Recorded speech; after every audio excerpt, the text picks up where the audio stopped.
Before the sun rose over the fields of Iowa, Thomas, a poor farmer,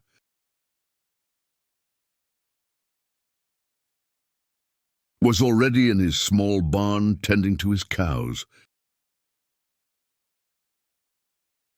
His hands were cracked and dirty, his clothes worn, but his spirit was unbroken.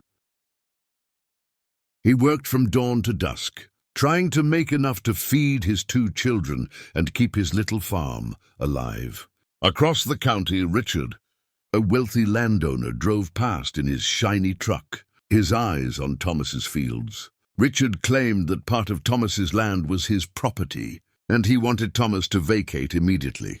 Thomas tried to reason, showing the old deeds and explaining that this land had been in his family for generations. But Richard didn't care.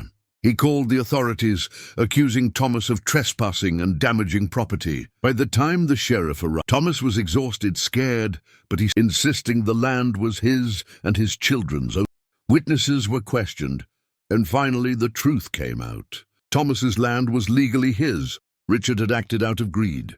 Relief washed over Thomas, but the fear and stress of almost losing everything left deep marks. That evening, Thomas sat with his children under the dim light of the barn, hugging them tight. "No one can take away our home if we stand together," he whispered. And though his body ached and his hands were rough, his heart felt lighter.